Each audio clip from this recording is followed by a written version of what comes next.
boleh mikrofonnya siapa? Boleh diperkenalkan? Jadi besok akan bersaksi nih. Langsung berahli, sorry. Ya, berahli. besok saya jadi ahli diminta. Jadi pra peradilan memang saya sering sekali jadi ahli di pra peradilan. Pak Didit Wijayanto Wijaya. Dokternya asli kalau ini. Ya. Jadi apa yang dipermasalahkan? Apa yang dianggap melanggar? Kalau dibilang apa yang dianggap melanggar itu banyak sekali. Oke, satu. Sangat banyak, yaitu penggeledahan. Oke. Kalau yang kita lihat penggeledahan itu kan harus, jadi begini, waktu mau masuk dia harus punya surat. Nah, suratnya ini surat izin pengadilan. Pengadilan harus punya setempat ya.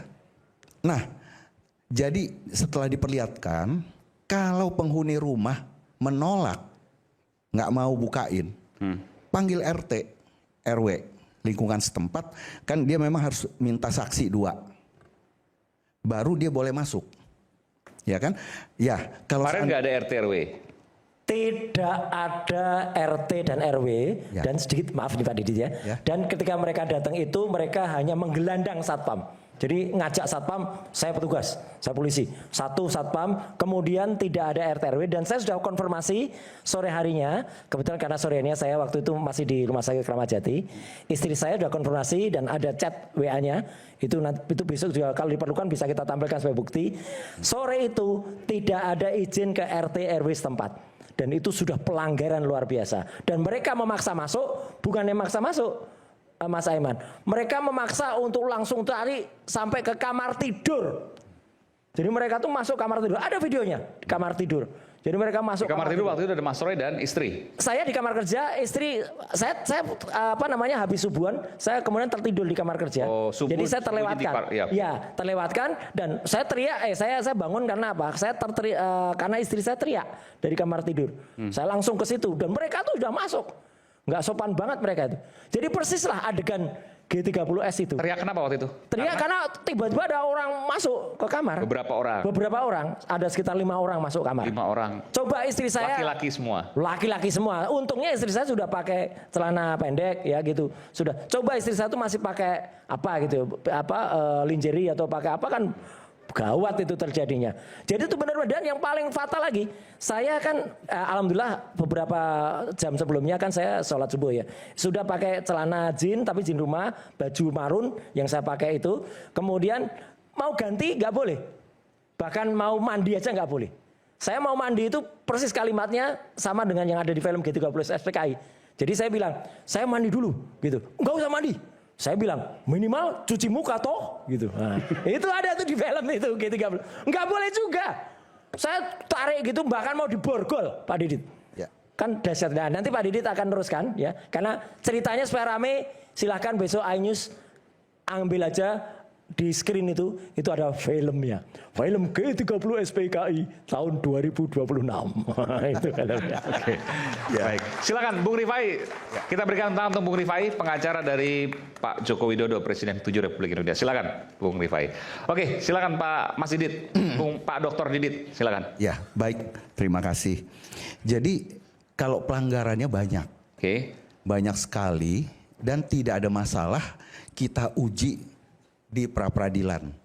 Waktu itu beberapa teman-teman nih pas ketemu di head to head, teman-teman dari Bung Rifai dan sebagainya, semua pada bilang ya silahkan ke pra peradilan. Saya bilang saya bersedia menjadi ahli nanti waktu itu ya. Nah, oke, pelanggaran satu tadi nggak ada surat RT RW, apalagi misalnya? Bukan nggak ada surat RT RW, katanya suratnya ada tapi tidak ditunjukkan. Surat penangkapan? Surat penggeledahan. Penggeledahan, oke. Ya, kalau memang pun ada, kalau mau masuk ditolak, misalnya Mas Roy dan Nyonya menolak, panggil RT RW, panggil lingkungan, saksi 2, ya. Itu KUHP ya? Ya, KUHP. Tidak harus ya. Nah, itu penggeledahan itu dari 112 sampai 117 KUHP baru. Kemudian ada surat perintah penangkapan. Nah, penangkapan ini cuman 2 aturan yang bisa mendasari, yaitu 1, kalau dipanggil tidak datang 2 kali, tidak memberikan alasan yang patut. Yang kedua, untuk kepentingan penyidikan. Nah, kalaupun untuk kepentingan pelimpahan tahap 2 tidak perlu ditangkap. Nah, di sini ini problemnya adalah langsung ditangkap. Ini masalah besar sebenarnya. Karena di dalam surat perintah penangkapan ditulis pertimbangannya adalah pelimpahan tahap 2. Kalau itu artinya apa? Berarti Polda Metro ingin membuat norma baru. Penangkapan boleh berdasarkan pelimpahan tahap 2. Nggak ada itu. Itu melanggar. Dan ternyata di surat perintah penahanan itu bertabrakan. Perintah penahanannya dia mengikuti format jelas. Format dari KUHP baru seluruhnya dimasukkan. Dan di sana di angka 2 saya sudah diperlihatkan. Angka 2 dibilang ditahan di Tahti Polda Metro Jaya. Padahal tidak. Kalau tidak saya tanya, diapain? Dibantarkah? Tidak juga. Nggak boleh. Ini apa ini statusnya? Di rumah sakit tidak dibantar. Dan itu murni permintaan dari penyidik. Kemudian poin 3 yang lebih gila lagi. Ya, dalam satu kali 24 jam harus segera diperiksa.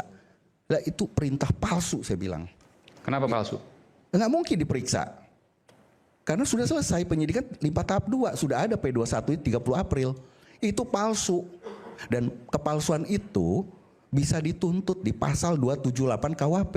Tadi saya juga mendengar dari tim. Ya. Dan itu ancamannya 9 tahun. Kalau dilakukan oleh aparat penegak hukum. Nggak boleh itu. 278 ayat 1 dibaca aja. Gitu loh. Nah ini nggak main-main gitu loh. Janganlah kita mempermainkan nasib orang.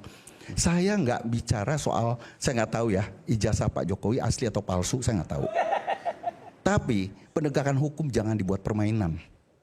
Nah ini kalau mohon maaf nih, kalau yang namanya kebiasaan, kalau ditahan oleh polisi, diserahkan ke jaksa, ditahan juga, betul. Tapi jangan merekayasa untuk supaya ditahan di jaksa. Kalau di polisi tidak ditahan. Itulah namanya perlu power besar di sini. Tapi kalau jaksa punya kewenangan tidak menahan, boleh, tidak perlu power besar. Kalau dia bilang saya nggak mau ikutan, ini ada dosanya. Karena penegak hukum juga kadang-kadang punya nurani. Ada yang punya nurani, tidak hanya punya nur aini aja. Tidak punya apa? Nur aini. Nur aini. Nah, tidak hanya apa itu? Ya, jadi kita nggak perlu berpikir bahwa kalau nggak ditahan berarti harus ada power, ada gimana. Ya kalau jaksanya nggak mau ikutan, ya sudah. Dia nggak mau ikutan. Jadi kalau saya lihat ada beberapa orang bilang ini gugatan, ini permohonan pra peradilan, bukan gugatan. Oke. Ya demikian ya. Masih. Potong habis soal itu, oke. Ya. Bentar. Saya kan belum selesai tadi. Enggak ditanya lagi saya. Nanti saya berikan salah. Tapi ini karena ada sedikit soal teknis, Ya. soal apa namanya acara ya. Ya. Terima Jadi kasih counter dulu. Pak Ahli. Jadi kalau kita berbicara penangkapan, ini kan penangkapan. Ya. Bukan pemanggilan untuk diperiksa. Penangkapan itu di pasal 17 jelas dikatakan hanya 2 alat bukti. Itu KUHP lama. Saya berbicara KUHP lama ya. Nah, jadi pasal 17 kemudian pasal 18 surat perintah penangkapan. Berbeda ketika seorang tersangka itu akan diperiksa lagi. Tentu ada panggilan. Kalau penangkapan saya belum mendapatkan di sini diatur harus dipanggil. Beda ya penangkapan dengan akan diperiksa. Ini dimulai dari pasal 16 saya baca, 17, 18 itu saya baca semua prosedurnya. Tidak ada sama sekali saya lihat di situ ketika penangkapan itu harus dipanggil. Itu yang pertama. Harus dipanggil. Tidak harus dipanggil. Itu ada. Tidak ada. Tidak ada. Okay. Tidak ada. Harus dipanggil dulu kemudian dihadapkan untuk diperiksa. Kalau dihadapkan untuk diperiksa, ya. Itu yang saya baca. Ya kan? Ini saya buka nih 16, 17 dan 18. Okay. Kalau seandainya tadi ada surat seperti itu. Surat penangkapan. Penangkapan ada surat penangkapan. Mau ditandatangani atau tidak penangkapannya, mau ditandatangani atau tidak. Tapi harus izin. Tapi ada. Harus izin masuk. Iya. kalau seandainya nggak izin harus mengajak RT RW, betul Ya, ya? tidak harus RT RW juga. Gimana? Bukan. Tidak harus RT RW juga. Sebentar dong. Jadi Saya berprinsip gini, tidak harus RT RW juga. Bicara penggeledahan, bukan penangkapan untuk ajak Oke, RT itu RW. penggeledahan. Nah, kalau penggeledahan memang betul Harus ada kalau ditolak. Tapi kemarin kan nggak ada penggeledahan. Ada. Oh, ada juga kemarin. apa yang diambil? Masuk ke rumah itu, jadi Apa yang kalau diambil kalau namanya yang penggeledahan? diambil Makanya itu saya tanya. badan. Oke. Nah, kemarin tuh ada penggeledahan juga, bukan sekedar penangkapan. Jadi begini, menggeledahnya itu jangan berpikir bahwa harus digeledah dibuka-buka begitu, bukan. Oke. Jadi penggeledahan itu begitu dia orang masuk ke dalam rumah, ke dalam mobil, ke dalam milik kita, Iya. itu harus surat perintah penggeledahan. Bukan, pertanyaan saya begini, kemarin apakah ke penyidik, petugas itu ke rumahnya Mas Roy Suryo itu melakukan penggeledahan atau penangkapan? Bukan. Jadi sebelum dia kalau Mas Roy itu ada di dalam rumah, itu namanya penggeledahan dulu. Pasti dilakukan penggeledahan dulu. Masuk itu penggeledahan. Dan kalau penggeledahan maka harus ada izin terhadap pemilik. Izin dari pengadilan setempat. Oke, pengadilan. Ya. Dan kemudian ketika masuk, Oke. mau masuk, dia kasih lihat dulu nih suratnya. Oke, 2. Ada izin. Nah, dia membawa 2 saksi. Tapi kalau Mas Roy menolak, Oke. dia harus panggil RT RW. Oke, dari kemarin itu yang mana yang terjadi di antara 3 ini? Apakah ada surat dari pengadilan? Tidak diperlihatkan katanya. Tidak diperlihatkan. Apakah kemudian diizinkan? Tentu tidak karena Mas Roy kaget. Gak diizinkan. Tidak diperlihatkan dan baru terungkap tadi, dan nanti mungkin Pak Ugro bisa sampaikan. Surat dari pengadilan itu sudah obsolete. Itu sudah surat tahun lalu. Oke. Pada tanggal 13 November tahun lalu. Dan surat itu adalah pada status masih tersangka, belum dilimpahkan. Jangankan tahap 2, tahap 1 aja belum dilimpahkan. Jadi suratnya nggak boleh pakai surat pengadilan dipakai berkali-kali itu, Mas. Jadi ini memang pelanggarannya banyak banget. Oke. Ya itu. Jadi memang betul. Coba Pak Didi terusin. Tapi yang penangkapan tadi sedikit tadi saya agak jadi bingung. Kalau penangkapan harus dipanggil dulu, nggak ada. Oke, enggak, kita Itu balik. Jadi ada penggeledahan karena kemudian melakukan penangkapan tapi masuk ke dalam rumah maka penggeledahan. Kalau penggeledahan tadi ada 3 yang harus dilakukan. Iya. Pertama surat dari pengadilan, Saya rasa- izin, kalau nggak ada kemudian RT RW. Iya, saya rasa tidak mungkin Polda Metro itu masuk loncat langsung, kan pasti ada menemani dia kan tentunya. Tadi disebutkan Mas Roy ada sapam, Iya. ya kan? Tentu ada yang mengikuti. Terus ada yang membuka pintu dari dalam pastinya gitu kan, Mas Roy kan? Kalau nggak tahu kalau dia loncat atau seperti apa kan? Ya kalau lihat di CCTV itu memang tidak digembok pintu itu. Jadi dia buka. Dia buka sendiri, Iya, masuk. masuk. Oh gitu, kan ada CCTV-nya. Kemudian nekan tombol bel itu berulang kali panjang. Dan satpam itu tidak masuk. Satpam itu sopan. Dia ada di luar, tidak naik ke atas. Yang sangat tidak sopan tuh 5 orang itu yang dipimpin oleh Ibtu R itu. Naik tiba-tiba langsung naik ke kamar tidur. Menggelandang ART saya. Terus dia tanya, mana kamarnya mana kamarnya mana. Gitu ya, ART saya takut lah. Digitukan. Masuk langsung kamar, melewatin saya, kemudian masuk langsung ke kamar tidur. Dan lagi-lagi Mas Ade, penangkapan itu kan ada syaratnya. Penangkapannya karena apa? Karena saya ngerampok, karena saya teroris atau apa? Jadi waktu ditanya ini karena apa? Karena mengulangi perbuatan. Perbuatan yang mana? Saya bilang gitu. Nggak bisa jawab, udah nanti terangkan aja di kantor polisi. Dan ini fatalnya lagi, saat itu saya langsung telepon salah satu lawyer saya. Saya minta bicara dulu dengan lawyer. Nggak mau dia bicara dengan lawyer. Enggak nanti aja di kantor. Ini pelanggaran banget ini. Saya tidak diberi hak untuk bicara dengan lawyer. Kemudian mereka nggak mau bicara dengan lawyer. Kemudian mereka tidak nunggu saya untuk ganti. Nunggu saya cuci muka juga enggak. Jadi banyak banget. Maka tadi terungkap semua. Nanti adalah nanti tambahan mungkin dari Bang Gafur atau dari Bang Refli. Bahwa mereka ternyata menggunakan KUHAP yang salah. KUHAP-nya salah yang dipakai. Jadi nggak kompak antara penyidik dan Bitkumnya itu nggak kompak. Bitkumnya yakin betul mereka ini pakai KUHAP ini. Ternyata penyidiknya dilihat pakainya KUHAP ini. Bingung mereka. Makanya mereka minta waktu perpanjangan. Gitu. Yang harusnya sidang jam 5 tadi, mereka minta perpanjangan sampai 6:30 malam. Dan baru mulai jam 7 ini tadi. Jadi boncos lah. Kalau jujur, sekali lagi ya rakyat Indonesia.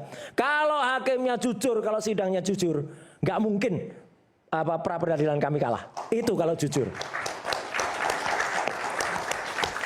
Saya rasa ini kan prosesnya sudah rapid. ya kan? Nah tentu kepolisian juga memiliki bukti, ya kan? Nah nanti sisa diadu kan di Prapit. Artinya kalau mendengar cerita Mas Roy itu sepihak, ya karena saya juga tidak hadir di situ. Tetapi yang saya jelaskan adalah penangkapan. Ya, Mas gak hadir. Penangkapan. Mas gak punya legal standing apapun. Penangkapan itu tidak penting, tidak ada diatur di dalam KUHAP bahwa harus dipanggil dulu. Kalau penangkapan ya, ini bicara penangkapan. Seperti itu yang saya baca. Oke, baik, kita kembali saat lagi tetaplah bersama kami di Rakyat Bersuara. Oke. Tapi saya mau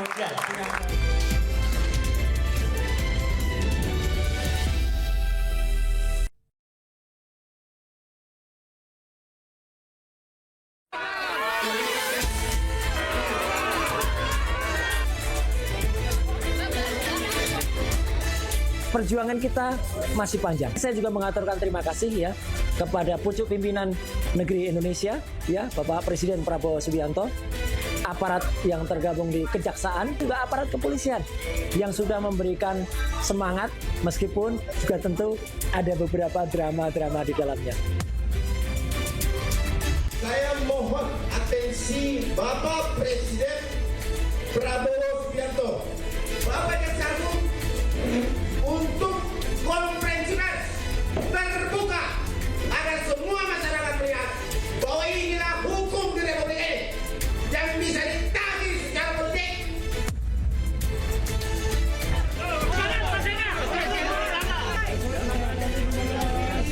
Insya Allah kami siap untuk menghadapi sidang. Pihak kejaksaan itu spill sedikit sampel. Mereka katakan barang bukti. Begitu kami semua melihat sampel barang bukti itu, yang terpikir oleh saya kasihan sekali dengan negara ini. Itu kewenangan penuh dari kejaksaan. Kita harus menghargai itu. Yang paling penting kita ikuti proses hukum yang ada sampai nanti di persidangan.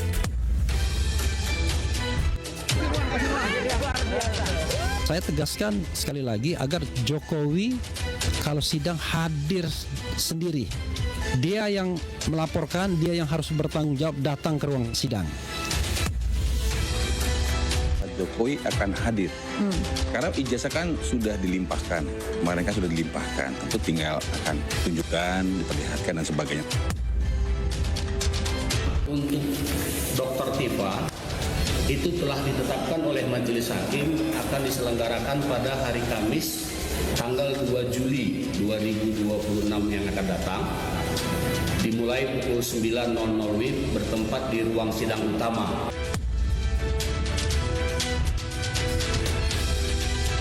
Allahu Akbar! Allahu Akbar! Allahu Akbar!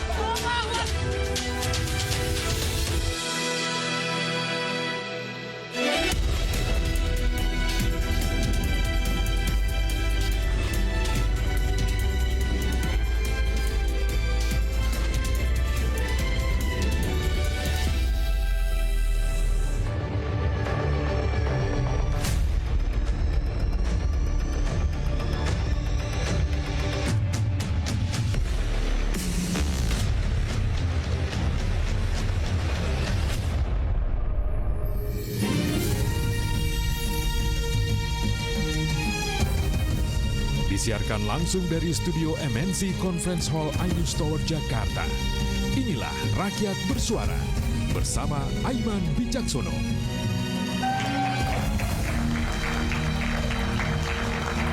Sidang perdana kasus fitnah ijazah Jokowi segera dimulai lusa. Keterangan saksi dan ahli dinanti. Ratusan bukti siap diuji. Di tengah persiapan sidang, tersangka Roy Suryo menggugat pra-peradilan polisi atas penangkapan dirinya. Sementara terdakwa Dr. Tifa sudah siap maju persidangan Kamis nanti. Apakah selembar dokumen kelulusan yang memicu kontroversi akan ditunjukkan di pengadilan dan dilakukan pengujian? Kita akan simak sama-sama nanti. Saya Aiman Wicaksono, inilah Rakyat Bersuara. Saya akan panggilkan langsung narasumber istimewa pada malam hari ini, pakar telematika yang juga tersangka kasus fitnah ijazah Joko Widodo, Roy Suryo. Mas Roy, selamat malam. Luar biasa, Mas Roy. Pertama kali setelah setelah insiden penangkapan. Ini live saya pertama kali di TV, jadi tepuk tangan untuk Rakyat Bersuara. Oke, live pertama kali TV. Memang pernah di ALC. Oke. Tapi itu tidak live, Tidak itu live. di YouTube. Ini live pertama kali? Live pertama kali. Oke, Ya, luar besok biasa. baru di TV sebelah. Oke, baik. Yang di TV sebelah kemarin minggu lalu juga ada, tapi Zoom. Oke. Jadi ini kehormatan saya untuk Terima kasih, Mas Roy. Rakyat Bersuara. Dan sebenarnya Mas, mohon maaf, harusnya saya pamit. Karena saya masih sidang sekarang. Hari ini harusnya di sidang Ada sidang jam 7 di pra-peradilan. PN Jakarta Selatan. Ya, tapi saya bilang ini dengan Pak Hakim, ini joke aja. Harusnya saya bilang Pak Hakim, saya ke Aiman dulu ya. Gitu. Oke, kita lanjutkan besok. Terima Nanti kan kasih. breaking news juga kita Ya. akan siarkan pula Ya. Senin, Selasa Besok tadi pagi juga. akan diputarkan film pengkhianatan G30 SPKI. Apa itu? Luar biasa. Ketika para penyidik secara brutal masuk rumah saya. Ada filmnya. Lengkap besok di. Lengkap itu dengan ya? saksi-saksinya. Oke. Ya, tunggu saja besok. Oke, kita berikan Terima kesempatan kasih. untuk Mas Roy. Sini, Mas, Suryo. sini. Sebelah situ, Mas. Oke. Kemudian Sekjen Pradi Bersatu, Bung Ade Darmawan. Selamat malam, Bung Ade. Terima kasih, Bung Aiman. Dunia ini panggung sandiwara, ceritanya mudah berubah. Siapa Itu, yang Bung Aiman, Indonesia, negara NKRI. Saya doakan Mas Roy menang. Tapi enggak, saya mau tanya dulu, siapa yang bersandiwara? Ya, panggung sandiwara menurut saya adalah terlalu banyak dramanya ini. Terlalu banyak dramanya? Ya. Siapa? Mas Roy maksudnya? Oh, bukan. Oke. Artinya inilah penegakan hukum. Seperti itu, Mas Roy. Masa penegakan hukum drama maksudnya gimana? Ya, yang praktek yang kita sering lakukan. Saya serius, Mas, nggak main drama. di dalam praktek hukum sering terjadi. Tapi kita kan sebentar berbincang nih, ya kan? Oke, nanti. Gitu. Tapi serius loh, orang sampai teriak-teriak, istrinya juga teriak-teriak, saya dengar juga. Serius. Jadi kita tuh serius tapi drama. Ya, tapi belum. Saya panggilkan lanjutkan. Ini baru pertama udah luar biasa. Pengacara Roy Suryo, Bung Refli Harun. Selamat malam, Bung Refli. Langsung dari PN Jakarta Selatan juga tadi? Iya, saya juga mestinya sidang, tapi Oke, makasih, Bung Refli. digantikan teman lain gitu. Sama Gafur Sangaji juga harusnya sidang. Tapi karena saya jadi lawyer agak serius lah sedikit saya. Jadi yang di sana nanti nggak ada? Ada, kan Ada kita tim perwakilan? kan. Oke. Tim, bukan perwakilan kan kita tim lawyer. Oke, iya. Namanya Tokham. Tokham. Ya. Ini boleh diserahkan. Jadi sekarang bukan apa sih? Troya, bukan? Jadi gini, yang maju sidang itu kalau untuk Mas Roy namanya Tokham. Oke. Kemudian untuk Dr. Tifa namanya TPDT, Tim Pembela Dr. Tifa. Jadi memang sengaja kita split atau di split karena memang kebutuhannya masing-masing kan sekarang. Dan orangnya beda-beda tuh pasti ya? Orangnya beda-beda. Oke. 100% beda. Oke. Jadi karena apa? Karena Mas Roy masih pra-peradilan, kita sudah sidang duluan. Sementara nanti Dr. Tifa hari Kamis baru sidang. Itu ada lawyernya itu baru datang, Al-Gatiri. Oke. Bang Al-Gatiri, oke. Baik, silakan Bung Refli. Kemudian pengacara Joko Widodo, Pak Joko Widodo, Bung Rifai Kusuma Negara. Oh, masih dalam perjalanan, oke. Kemudian pengacara Mas Roy Suryo juga, Bung Abdul Ghafur Sangaji. Bung Sangaji, selamat malam. Pengacara Harusnya di PN pucuk. juga ya?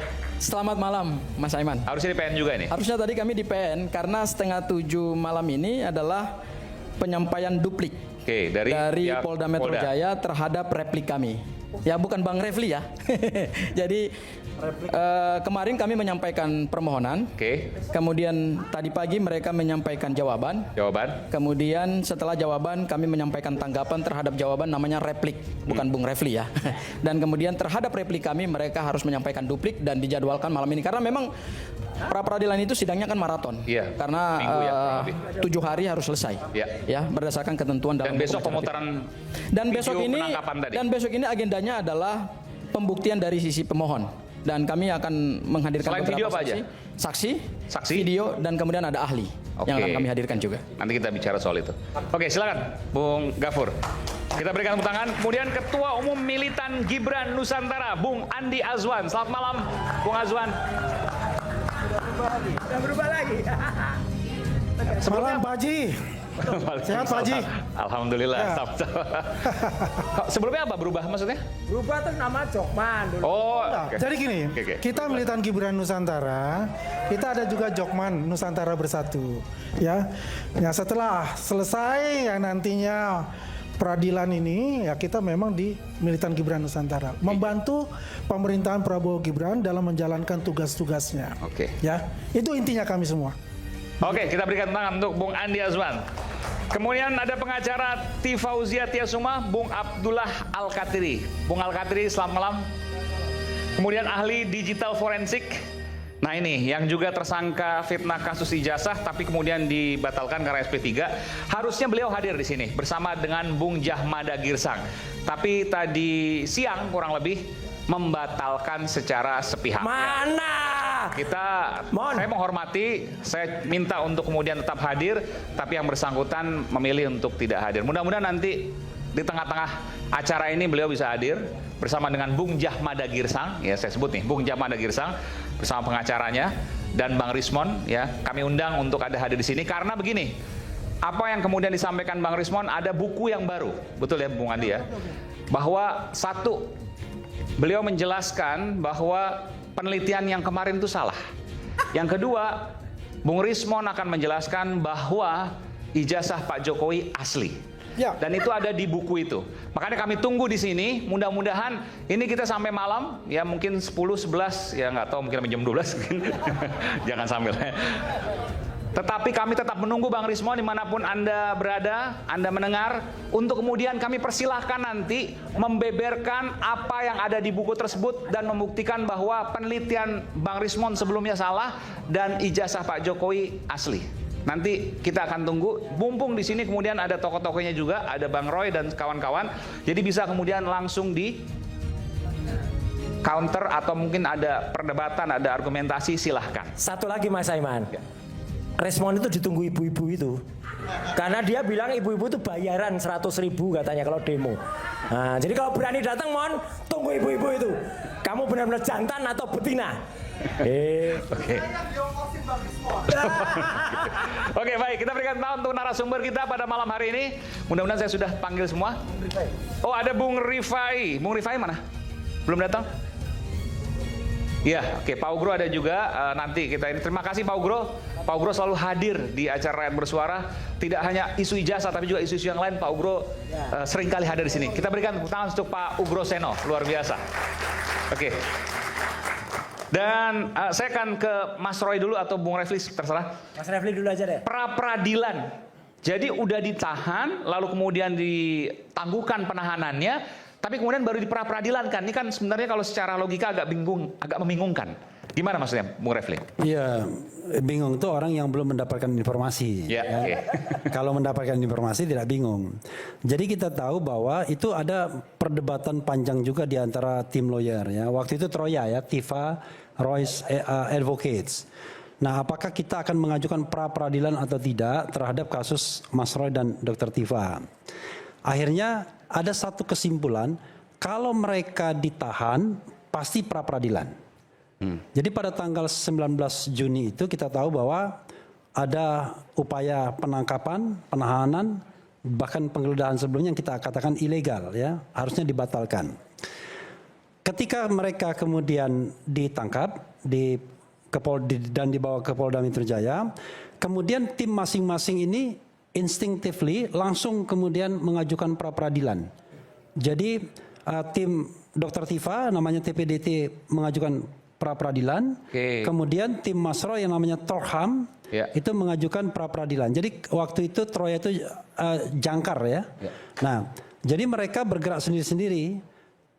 Ketika kemudian tidak jadi ditahan oleh kejaksaan, walaupun ditunggui oleh penyidik sampai sore, ya kan ditunggui sama penyidik. Kata penyidik, satu penyidik mengatakan kepada saya, Bang, ini akan dibalikin lagi, dititipkan ke rutan Polda Metro. Dari mana saya kira informasi? Saya bilang informasinya. Ya ada lah pokoknya.